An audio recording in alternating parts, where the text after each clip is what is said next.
it's a very dark time in the world right now. And folks know that I just released my latest book, Unleashing the Power of Respect, the I Am Approach. And I'm really worried.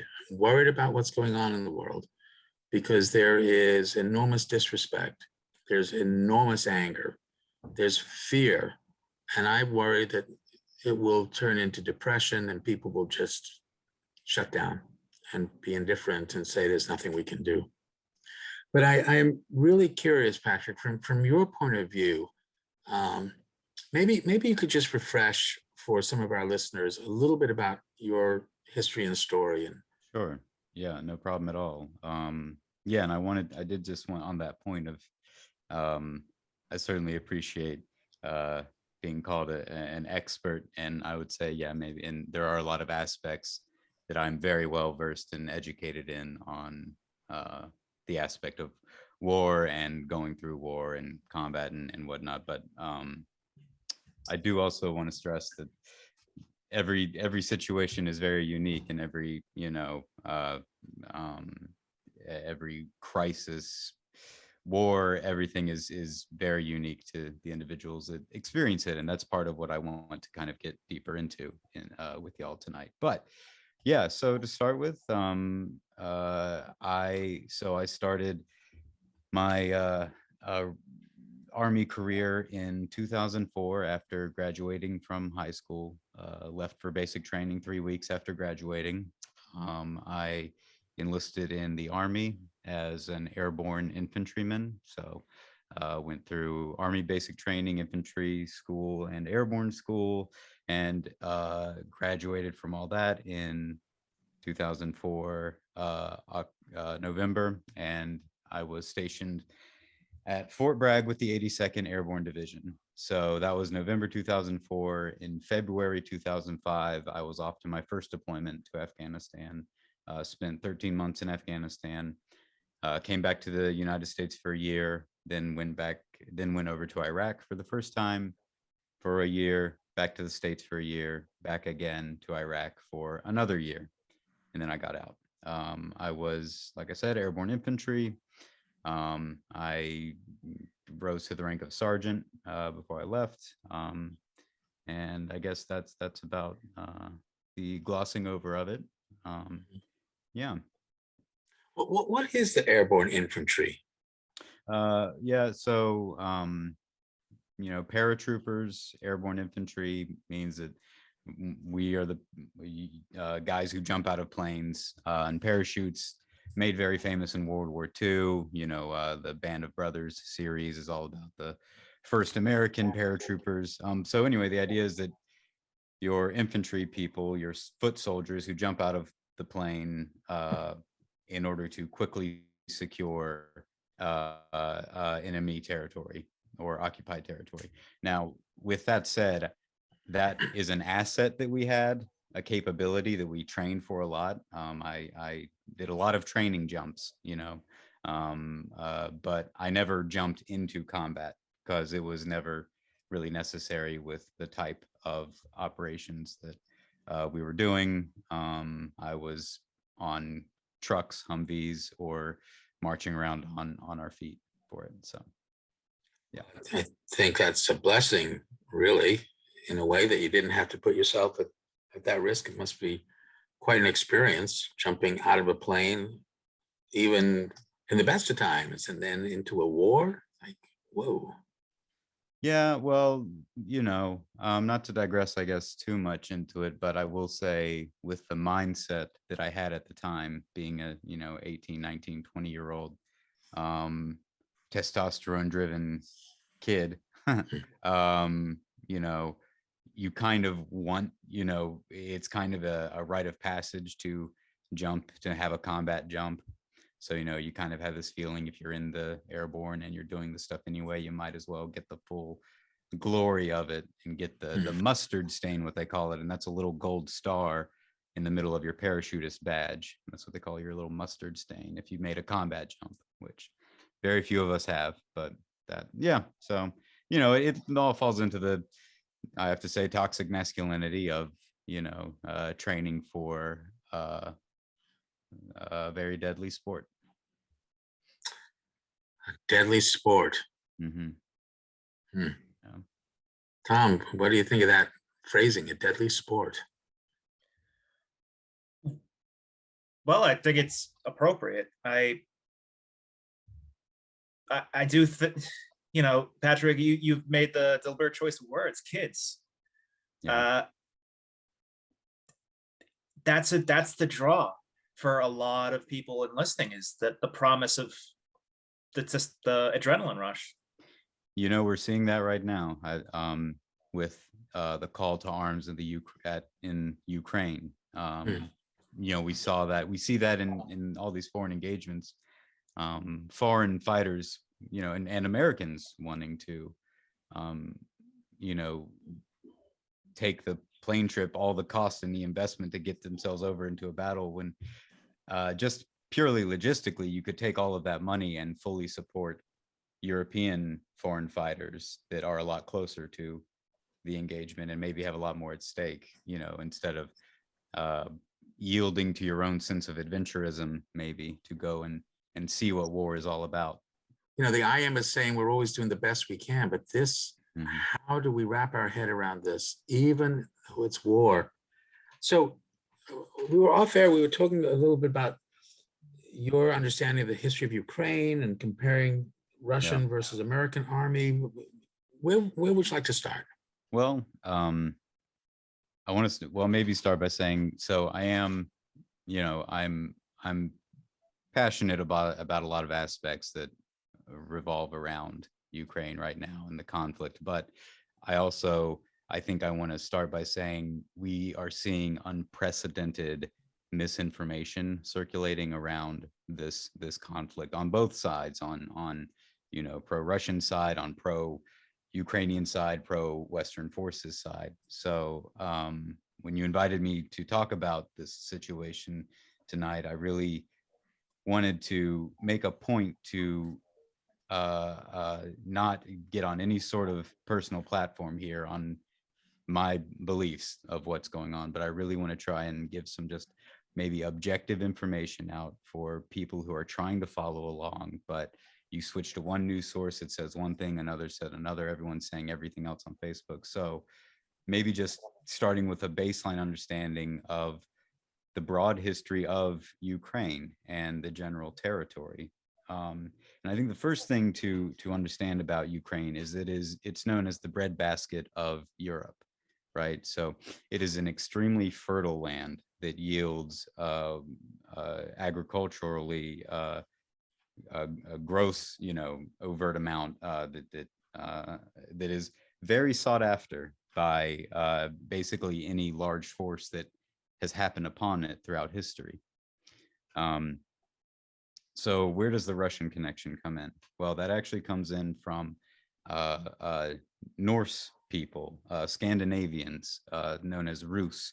We might associate them with Vikings. That's kind of a very specific term, Viking, but it is these Viking people that sort of migrated from the Scandinavians area in around the 9th century and found this very fertile land and started intermingling with the people that were already there.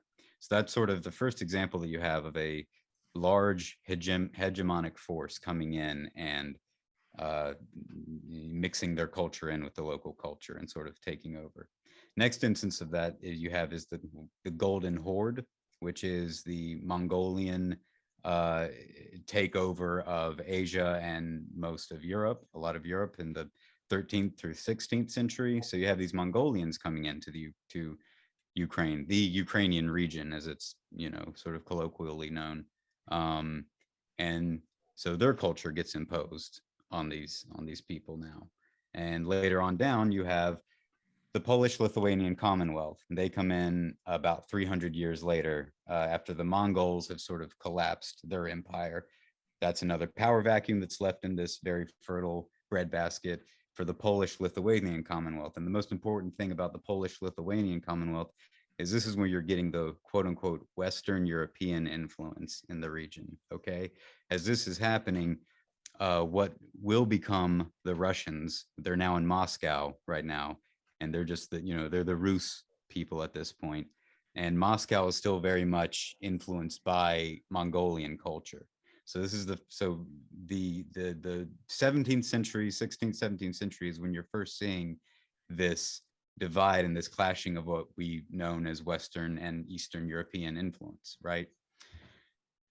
And that's just the beginning, you know. Then now going into later on, you have the Cossack culture, which maybe a lot of people are familiar with that term, but don't quite know what it is. And Cossack culture, it can parallel what we understand about Vikings, in that a Viking was a very specific job, if you will. It was someone who went out and raided and sought land. It wasn't everyone, you know. It's more like a verb, right? Yes, right. To go Viking, to go, but yeah, exactly. So Cossacks was originally from a term for free people, bandits, people that live in these ungovernable territory. That's the Ukrainian territory. They have this history of autonomy, and they have this history of people coming in and trying to force their government systems on them, and them bucking against that. It's the birthplace of modern anarchy, which comes a little later. So these Cossack people, you know, the Cossacks later on into the 19th and 20th century, they get divided. Some of them go to support Imperial Russia. Some of them go to support the Bolshevik that will come to be the communists. Oh God! So look, and maybe something that is becoming evident is how very complicated and intertwined not too distant politics are in this region. And this all feeds into World War II. And in World War II, you know, you have these two powers. You have fascism and communism, both vying for the people and the land of Ukraine. And you have instances, like many other places in World War II, where people that were suffering under a current invading force looked for another power to help them. And in some situations, that power was a fascist power. You know, it happened throughout Europe. And I think that we need to be careful about judging the type of collaborations, that the type of, you know, deals that people made literally when their backs are against the wall. And I mean this on both sides of the house. And I think this is another very important thing that leads into, you know, the IM regarding the Ukraine, regarding, you know, you have one side saying, well, it's full of Nazis, and you have another side saying, well, you know, communists are invading, and I think the answer to both of those are yes and no. You know, there are extremist forces that have been able to take hold in Ukraine because people have had to turn to them out of desperation for defense. Azov Battalion. Uh-oh. Yeah, that's a very famous example. Yeah. Which example is that? So from what I know is that there was a ultranationalist militia group called Azov Battalion that has been like formally inducted into the Ukrainian military. Yes. And yeah, that is true. And they are often pointed to as an example of making a general statement about Ukraine being a, you know, right-wing nationalist, fascist, you know, government and country and nation. With the Azov Battalion, that's, again, this is something that I am hesitant to go down too deep in before I start saying things that I don't know are misinformation or information. But, you know, you definitely do have people out there arguing that they were brought into the fold of government supervision for that reason, to say, basically, so they could, you know, people could sort of keep an eye on what they were doing, you know, instead of them being this rogue force. That's an argument. But, you know, I can't say. So let me try to understand and clarify this. So the bread basket, I mean, the fact that it's a bread basket in and of itself is a very appealing resource to have. that's a huge value. And so other groups would want to take that, or at least have access to it, or, you know, if it's not being shared, then they're going to take it and do something with it. So, and the Ukraine has sort of been in this position for 1,000 years. Sounds like it's the Vikings, and then the Mongols, and then the Cossacks, and so is the Ukraine, and then was Ukraine part of the Soviet Union at some point? Yes, they were. Right. Yep. And so the Soviet Union at that point was a collection of countries. And then my understanding is that under, I think it was Reagan and Gorbachev, it collapsed. The Soviet Union collapsed, and then it was Russia, and then all the states, if you will, became their own independent country. Yes. And right. Just geographically, my understanding is that the Ukraine borders directly on Russia. Right. And so does that, do you think, from your experience in the military, would that then create either a target or a concern or a tension, depending on the relationship between these two countries, if they're bordering each other? Sort of One turned into tribe, a tug of war, though, hasn't it? Well, it's I think it's fair, maybe a little more accurate to say it's an identity crisis. okay, You know, because basically, so maybe this would be a good time to transition to more to talking about Putin. yes, okay, So I want to preface this by saying that a lot of this information that I have someone who's close to me who was in the CIA, career CIA agent, served in Russia in the 90s, went on later to become a station chief in Europe and retire. And he actually had dinner with Putin back in the day, back when Putin was working for Russian intelligence. And the CIA person, they majored in Russian. Their specialty was Russian history, and so that's sort of, so the bead that they have on Putin is basically, he's been planning this for over 20 years. You know, anyone that is in the intelligence community that has been monitoring this situation saw this as an inevitability, that Russia was going to invade Ukraine, because Russians, Putin among them, believe that Ukraine is part of Russia, and that it was separated as a device to break the power, you know, of Eastern Europe in favor of Western Europe. And Ukraine is edging closer and closer towards European Union, to joining them, which one major thing that Putin fears out of that is a cultural revolution within Ukraine. That's one of the main concerns, you know, that they will become culturally more like the West than the East, and just provide, you know, add to that downfall.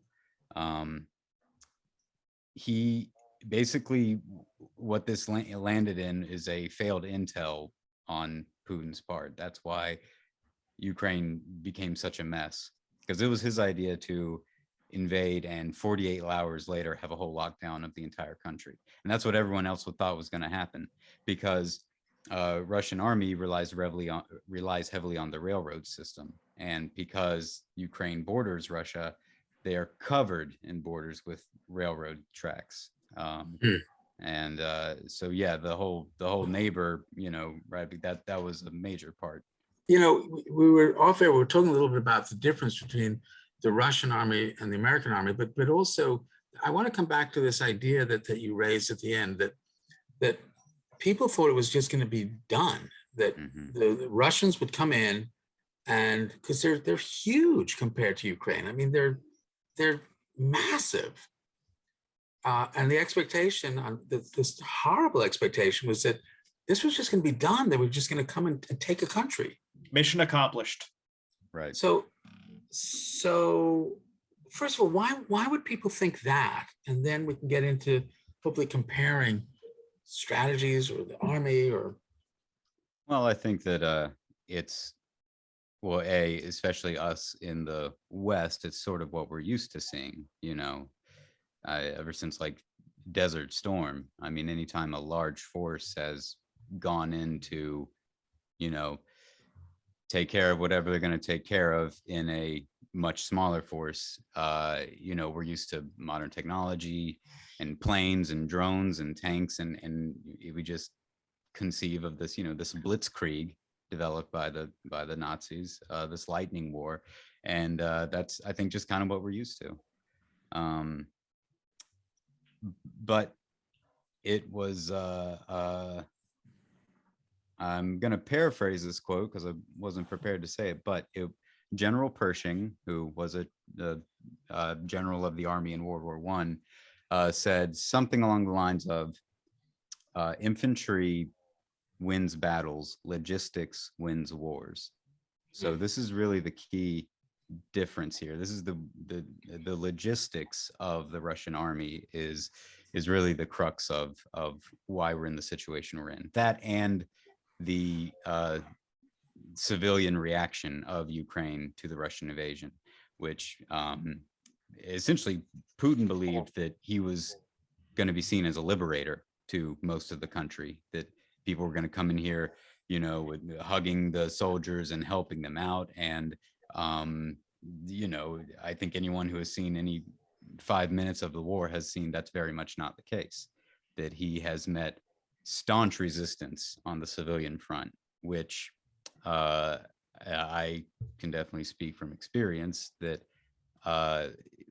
in modern warfare, when your objective is not to just clear a city block of all life and roll through, a big army will be slowed to a crawl with civilian resistance and insurgency. And one of the main things is that they're attacking the logistic supplies of the Russian army, you know. So the way the Russian army is set up, though, is, so with them, they regiment their supply chain. All right, I'm going to try to see if I can. So what does that mean, to regiment the supply Right. chain? So what that means, basically, so for the higher ups, right, the officers back in Moscow or whatever, the guys in charge, they determine how a resupply is going to work during this operation. You know, say, for example, they're going to say, all right, in 3 days, you're going to be at this checkpoint. We're going to have 40 cases of fuel and 20 boxes of ammunition. Then at this checkpoint, 4 days later, you're going to get your food and your water. But this is, you know, I'm making this up for example, Yeah. But so that is logistics leading strategy. So then the lower down, the boots on the ground have to plan accordingly, and they have to meet these expectations of this whole timeline, or else everything starts falling apart. The way the American army works, it's different, because we have strategy leading logistics. We have the people planning the operations on the ground saying, well, we're going to need this, this, and this before we even set off. And then in 4 days, we're going to need this, this, and this, and this. And the higher ups, they adjust that maybe to budgeting or, you know, their own supply demands, but that is how the system works. So there's a lot more independent thought by the units moving about. That's one major thing. The logistics is huge. So let's just stick with that for a minute. So how does that change the way an army basically works and functions? I mean, that sounds like a huge philosophical difference. Well, and so what experts believe now is that essentially this invading force got loaded down with a lot of bullets and not a lot of fuel or food or anything to sustain. So basically, the Russian army works where an invading force basically has enough supply to last 3 to 4 days, maybe, because they're thinking they need more ammunition, more bullets to keep the drive going. So then they secure the area, and that's when you know they can bring in support. It's not like Americans, we have a big technology advantage. We have, technologically like air superiority, navigation systems. Most of the Russian army is using paper maps right now. Wow. So we can get resupplied much more on an improvisational thing. But as soon as these guys get bogged down, as soon as they run out of fuel, what good is a tank? As soon as you run out of food, what good is a soldier? Right. So the machine just starts breaking down, and you have these resistance fighters purposely going after fuel trucks, and networking themselves to attack soft targets that really just grind the machine of war to a halt. And do you think part of this was the sort of misconception of Putin, who thought, well, we're going to go in and the Ukrainians are going to say, great, we're really glad you're here, which means we don't need to have the resupply. We don't need to have these sort of logistics in place because it's only going to be 2 days. Exactly. Yeah. His idea, he thought that the biggest thing he would have to do would get into Kiev and set up a puppet government as soon as he toppled the first one, and then the dominoes would start falling in line. And now it's seeming like there's being backed more into a corner, because not only are the people that were against Russia in the first place really getting angrier and angrier and less patient with Putin, but the oligarchs back in Russia that were supporting him are now kind of stamping their feet and looking at their watches and saying, what is the holdup and where are we going to go from here? Because these oligarchs are not, these aren't the Russian oligarchs that have, villas in Italy and all this. They are very centrally sort of invested in Russian culture and Russian assets and et cetera. But now this is, so they're kind of protected from sanctions, but now just the attrition of Ukraine right now is what's weighing on them and sort of, losing face by this becoming a big, cluster mess. I mean, again, to bring the IM into this, it goes again and again and again that human beings just want to feel valued. I mean, this is who we are.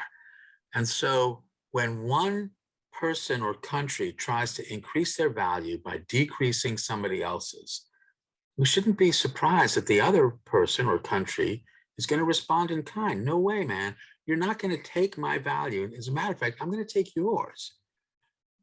And that's been going on for so long. We keep doing it over and over. And I know there are a lot of people who are not listening to this who will say, well, they won't say anything because they're not listening. But that's the point. We need to be able to do something different. Here we are once again in this position where the same thing is going on. One country wants the breadbasket, in this case, of another, but it's more than the breadbasket, isn't it? It's the strategic position, because if Russia can take the Ukraine, it's a little closer to Europe.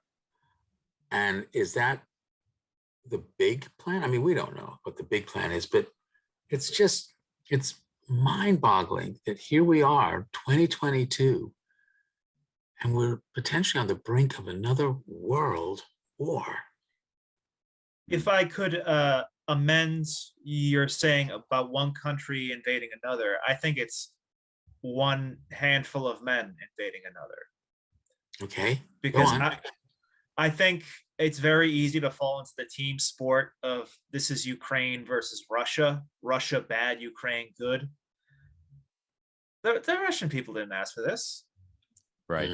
And already we're punishing them. We're imposing sanctions which aren't going to hit the sanctions only ever kill the poor and vulnerable. I'm sorry, that's my soapbox statement, but we're cutting off Netflix. You joking? Right. Right. Yeah, the liquor stores throwing out Russian. It's freedom vodkas. fries. Yep. I I was just talking with Nina about that phenomenon post 9/11. Yeah, freedom fries. Yep. I'm sorry, what's the freedom fries reference? Oh, go ahead. So when Bush was saying you're with us or against us, I forget whoever was French president at the time pretty much said that's dumb. You're dumb.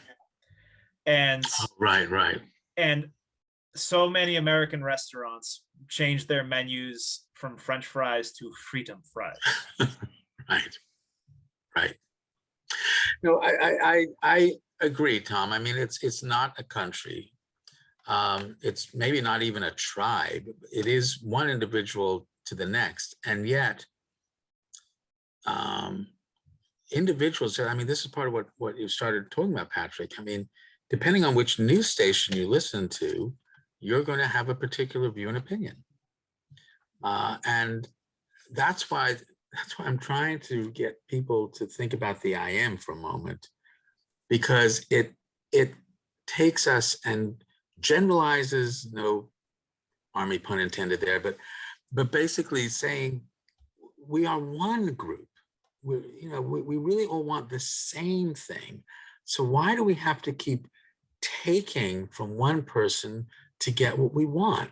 The I am is saying, whenever you remind someone of their value, you increase your own value. And part of that is because then everyone is safer. Then we can keep it frontal and not go limbic. We don't have to activate that fight, flight, freeze response. Respect leads to value, and value leads to trust. And it is that trust that we need to be able to have the discussions about our differences. And this is something we need to change at a global level. This is also, I'm sorry. No, go on, Tom. But this is also like an opportunity for people to realize that this is happening in a lot of places. Yes. And it was a bit of it's very disappointing seeing so many people just completely out themselves, saying this is the first major war between civilized nations. Yes. There's a lot of, I would say, people telling on themselves, rushing to aid one country. Wait, was that a pun? Was it? Rushing It is to aid? Sorry. Well, it is now. But you were saying, but it's true. All this aid is coming. I mean, people say, well, it's because they're white. So let's God, it's crazy. And Yemen. We are bombing Yemen. We are starving Afghanistan. We are condemning Palestine. But we have very hard opinions on Ukraine and very definite opinions on Ukraine. So it's illuminating something for us, right? And that is, I guess, our bias, not just our perspective. Early on in the show, Patrick, you said something about every experience is unique, talking about war, I think. And could you talk more about that? Yeah, I guess, I was thinking a lot about these Russian soldiers that are going in, that are actively invading Ukraine now, and how I can't 100% confirm that all these stories are true, but Russian soldiers, we have videos of them surrendering to Ukrainian mothers and grandmothers who feed them and give them tea, and these soldiers claiming that they had no idea what they were involved with. They thought, some of them thought they were liberating, some of them thought this was, training. There are conscripts within the Russian army, drafted soldiers. And I get, I don't know. I just, very much, I think, to what you were talking about, Thomas, just us generalizing one uniformed military as each one of these soldiers, are the ardent, diehard Putin loyalists that we think they all are, and just what people will do when they're don't think they have any other option, that people will pick up a gun and fight for a cause, for all sorts of reasons, for why they need to survive. I don't know. I guess I just get overwhelmed trying to break down that idea, but just the people can find themselves in a situation for any number of reasons. Yeah. Uh, I mean, I'm glad that you're bringing it down to this personal level. I mean, it must be terrifying to be a soldier, to be, potentially killed, and that's what people are putting you in. They're putting you in that position. You go in and you either kill someone or you be killed. Am I way too simplistic with this, Patrick? Nope. I mean, I think, I think it's overwhelming in its simplicity. That nothing else matters. You realize all of a sudden nothing else matters except for the next 30 seconds or 2 minutes or whatever. And also, most of the rest of the world does not view their soldiers with the same amount of patriotic support as Americans do. I think that's another thing that Americans don't understand. Like a lot of, in Russia and in a lot of our neighboring countries, UK, joining the military is kind of, you didn't have any other option, and people are like, why would you, do that unless you were facing jail time? And that's kind of the point, is to have undesirables that are expendable, in your armed forces. So if the bodies start counting up, people don't really mind too much. Well, some people must, right? Hmm. Some people must mind the person who's waiting at home to find out whether their son or daughter or Yeah. or Well, independent. not the voices that are heard, I guess. No. The other thing is, I'm just thinking what this must be like for a soldier, where their life is on the line, their brain is going to be producing all this cortisol, and their adrenaline, and those things block other chemicals. We know that cortisol blocks dopamine, which is a chemical of pleasure, and cortisol blocks oxytocin, which is the chemical of trust. So under these stress conditions, which we are under globally now, it's very hard to feel pleasure. And who do you trust? And I wonder whether this is part of what we're also looking at with Ukraine, but also with the division we have here in the United States.